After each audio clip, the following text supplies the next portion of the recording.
quoi ça sert un PC à 15 000 €? Alors je peux vous répondre par une punchline, là-dedans vous n'avez pas un ordinateur mais vous avez une mini-entreprise. Ma petite entreprise. Et si vous trouvez que ça fait un peu trop post LinkedIn, vous auriez pas tort, on va essayer de comprendre un peu mieux pourquoi c'est pas vraiment faux. Mais d'abord, petit point config. Alors spoiler, ça ressemble pas à un rack de serveur, ça a vraiment la gueule d'un vrai PC de bureau, plutôt classique. Comment on arrive à ce prix pour une tour, somme toute banale? Eh bien on est parti d'une config chez Infomax et on l'a maxé. Le prix de base était à un peu plus de 7 000 € et on a poussé toutes les jauges à fond. D'abord au cœur de la machine on trouve un très gros CPU d'AMD, c'est un Ryzen Threadripper 9980X à plus de 5 000 € qui embarque 64 cœurs et 128 threads.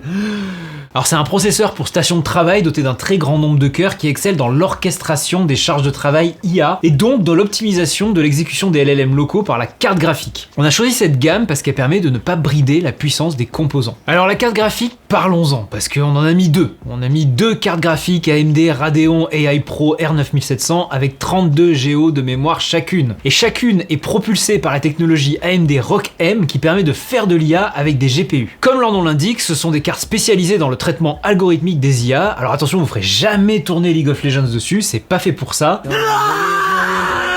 On est à 1800 € par carte, donc ça fait vite monter la facture. Pour pas retarder le traitement de ces monstres, on a pris 128 Go de RAM ECC, donc c'est de la RAM pour serveur, la plus chère évidemment, et 2 Teraoctets de stockage NVMe, ce qui ajoute un autre billet de 1800 à la config. Bon, avec tout ça, moi j'ai qu'une question, c'est est-ce que ça va pas cramer au bout de 5 heures de canicule? C'est ce qu'on va voir. L'IA dans la tête des gens et probablement dans la vôtre, c'est des énormes data centers qui soutiennent des millions de GPU, et ces solutions clés en main qui sont proposées par OpenAI ou Anthropic sont extrêmement puissantes, mais elles ont un coût très élevé dès qu'on commence à faire des choses sérieuses dessus. Ou alors si vous êtes radin comme moi et que vous êtes sur un forfait à 20 €, vous attendez des plombes. Du coup la bonne réflexion à avoir, c'est combien tu dépenses pour quel produit en sortie et à quelle vitesse. Ceux qui sont ok avec mon abonnement à 20 € par mois resteront sur les plateformes qu'on a déjà citées. Mais dès qu'on dépasse des sommes en milliers d'euros mensuels, la rentabilité commence à être une vraie question. Ce qui est cool, c'est qu'on peut en 2026 avoir plusieurs IA en local. Un modèle ultra léger qui exécute des tâches simples comme assigner des bugs à corriger, un modèle moyen qui code, un modèle lourd qui révise le code, un modèle spécialisé dans l'image qui s'occupe du design et de la direction artistique. Bref, chacun a besoin de plus ou moins de puissance à l'instant T et l'orchestrateur va se charger de leur attribuer cette puissance. Et c'est pile ce qu'on va tester sur ce PC prêté par AMD, le partenaire de la vidéo. Donc je vous disais, là-dedans vous n'avez pas un ordinateur, vous avez une mini-entreprise, on a fait exactement la même chose que quand on parle avec Claude ou ChatGPT, tout reste sur cette seule machine, dans le bureau, ou plutôt sous le bureau de mon équipe commerciale qui était pas super contente. Le cerveau, c'est-à-dire les modèles d'IA, il vit sur les deux cartes graphiques AMD. Résultat, c'est gratuit à l'usage, c'est privé et ça tourne même si vous coupez internet. Ou si Trump continue de bloquer les meilleurs modèles d'Anthropic. Et pour vous montrer que c'est pas juste une démo de labo avec des benchmarks, on va construire un vrai produit avec, dont on a besoin. Une web app Numérama qui permet de lire les articles, de surfer sur le site, dont les résumés d'articles et les vidéos sont générés par l'IA en local. Tant qu'à faire, on va aussi ajouter un générateur de slideshow façon TikTok en automatique pour faire bien, et en clair, on va utiliser l'IA locale dans cet ordi à 15 000 balles à chaque étape pour créer l'application et pour exécuter ce qu'elle va montrer. Allez, c'est parti. Okay, let's go. Première chose à comprendre, et c'est hyper important parce que ça prête souvent à confusion, cette tour qui est là, on l'a rendue accessible à distance. Alors là vous dites, ah bon c'est du cloud déguisé. Bah non, c'est toute la subtilité, comme on dit, le cloud c'est de l'informatique sur l'ordinateur de quelqu'un d'autre. Bah là c'est pareil, mais c'est notre ordinateur à nous. Cette tour, c'est juste un PC posé sous un bureau qui a une adresse sur le réseau. Concrètement, votre Mac ou votre laptop, c'est juste une télécommande qui va s'occuper de piloter ce PC. Tout le calcul, lui, reste à 100% sur la machine. Il n'y a rien qui est fait par des serveurs externes. Maintenant, la règle d'or de l'architecture, retenez-la parce qu'on va y revenir. On a deux cartes graphiques, comme vous l'avez vu, et on ne fait jamais tourner un seul modèle réparti sur les deux. Pourquoi? Eh bien parce que les faire bosser à deux sur le même truc, ça les bloque. Ça part en deadlock, donc on fait l'inverse.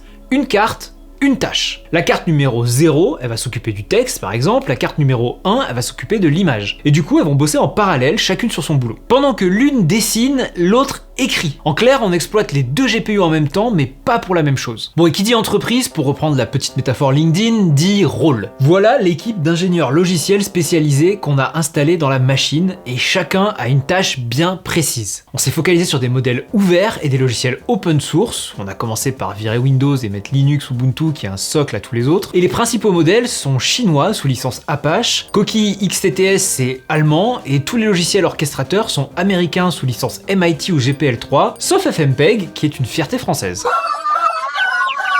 Faut que vous sachiez que tout est gratuit, au moins en version de base, et de toute façon on n'avait plus un centime quand on a sorti les 15 274 € du PC. Le premier, c'est Ollama. C'est le moteur qui fait tourner les LLM, c'est-à-dire les modèles de langage. C'est lui qui va héberger le cerveau. Dessus, on a chargé 3 modèles. Un gros modèle de raisonnement, Qwen 3 32B, qui sert au résumé, au brief, à l'écriture des scripts. Un modèle spécialisé code, Qwen 3 Coder 30B, qui est le modèle de notre agent développeur. Et un petit modèle léger, Qwen 2.5 Coder, juste pour l'autocomplétion. Le deuxième, c'est Comfy UI. Lui, c'est le studio graphique. Il fait tourner un modèle de génération d'images, Qwen Image, sur la deuxième carte. Il faut compter à peu près 6 secondes pour sortir une image. C'est top. Le troisième, c'est Coqui XTT-SV2, c'est la voix, une voix neuronale française naturelle. Le 17 juin, la fusée européenne tentera un record. Elle utilise de nouveaux propulseurs plus puissants. Et petite astuce maligne, celle-là on l'a fait tourner sur le processeur et pas sur les cartes graphiques. Pourquoi ? Eh bien parce que le Threadripper a 128 threads, comme on l'a dit, il a de la marge et ça permet de laisser les deux cartes libres pour le texte et l'image. Bref, on ne crée pas d'embouteillage. Le quatrième, c'est OpenCode et celui-là, il est central. C'est un agent de code, l'équivalent open source de Claude Code, et en gros, c'est lui l'orchestrateur qui parle aux autres agents. Il planifie l'architecture, il lit le code, il l'écrit, il lance des commandes tout seul, et il est branché sur le LLM local. Donc votre dev, il tourne localement sans avoir à payer un service d'IA dans le cloud. Puis enfin, on a quelques utilitaires qui font le liant. FFmpeg, on vous en a parlé, pour le montage vidéo, Docker pour faire tourner proprement les conteneurs sans abîmer le système de façon bien reproductible, évidemment AMD ROCm, qui est le logiciel d'AMD qui permet au modèle de parler aux cartes graphiques, sinon elles comprendraient rien à leur langage, et l'app elle-même qui tourne sur un serveur Node sans aucune dépendance, ce qui la rend hyper légère. Pour cette démo, on a fait coder l'app par la machine elle-même.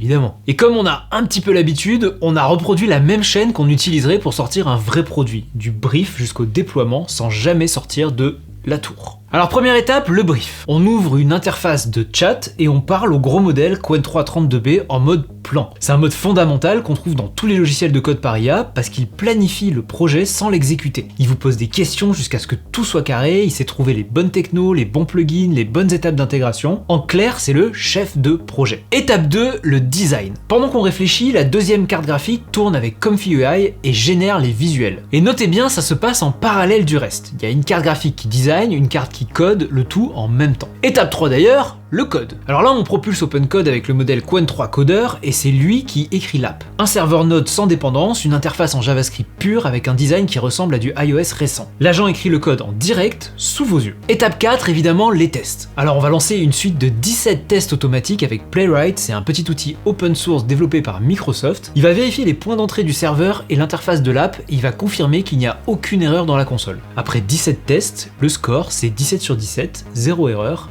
Bien joué. Enfin, on passe au déploiement. On emballe tout dans un conteneur Docker, un outil qui permet d'héberger le logiciel avec tout ce dont il a besoin pour tourner, dans une sorte de boîte étanche. Et on va créer un accès à cette boîte via Cloudflare. À partir de là, on peut tester et faire tester notre app à des humains. Voilà. Brief, design, code, test, déploiement, la boucle complète d'une boîte de dev faite par une seule machine sous un seul bureau. Et voilà notre app.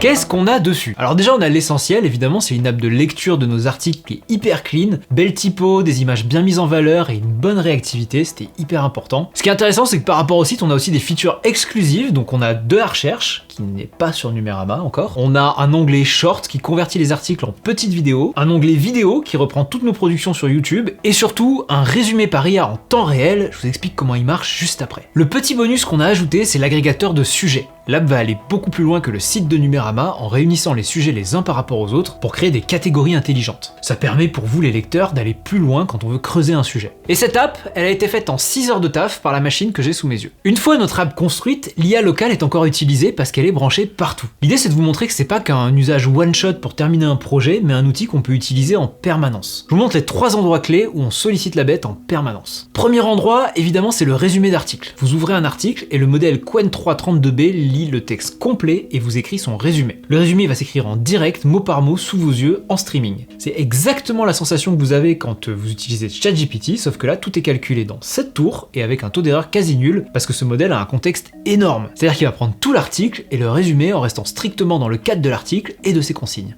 Deuxième endroit où on continue à utiliser la tour, c'est le regroupement par sujet. L'app va ranger les articles qui parlent de la même chose ensemble. Pour ça, elle utilise ce qu'on appelle des embeddings, une façon de mesurer à quel point 2 textes parlent du même truc. Là encore, c'est calculé en local et ça s'affiche dans l'app. Et le troisième, c'est vraiment le gros morceau, le générateur de shorts. À chaque nouvel article publié, la machine fabrique un slideshow vertical façon TikTok ou Reels de manière complètement automatique. Et c'est là que les 4 IA bossent ensemble. Parce que le modèle Qwen 3, il écrit un script viral avec un hook, des scènes, etc. La voix XTTS V2, elle va le lire en français naturel. ComfyUI, il va générer 4 à 6 images cinématiques pour illustrer. Et FFmpeg monte tout ça en vertical, en 1080 par 1920, avec le petit effet de zoom Ken Burns qui va bien. Le tout est orchestré pour que les deux cartes et le processeur travaillent en même temps, chacun sur sa partie. On va pas se mentir, c'est la partie la plus impressionnante, mais c'est aussi la moins développée, parce que les IA galèrent sur le montage et l'assemblage vidéo. Il faut bien qu'on continue à servir à quelque chose. Alors non, on ne vous a pas menti, dans cette tour vous avez un cerveau qui réfléchit et qui rédige, un petit studio graphique qui dessine, une voix off qui parle, un développeur qui code et qui teste, et une chaîne de montage qui sort des vidéos. Un brief du design, du code, des tests, du déploiement, de la production de contenu, bref, tout ce que vous délègueriez normalement à des prestataires ou à des services cloud que vous payez tous les mois et qui vous mettent ce genre de message si vous ne payez pas assez. Est-ce qu'on avait vraiment besoin d'une configuration aussi coûteuse? Alors ça dépend. Ce qui compte, c'est surtout l'architecture et ce que chaque composant débloque. Côté processeur, les Threadripper 9970X ou 9960X sont déjà une excellente base et on aurait pu carrément faire notre projet avec ces processeurs. Alors j'en conviens, l'IA locale fait encore un peu peur, mais une fois que la configuration initiale est passée, on comprend le potentiel de tous ces outils. Et si vous vous demandez combien de tokens par seconde sort cette tour, ce sera ma conclusion, la réponse est là.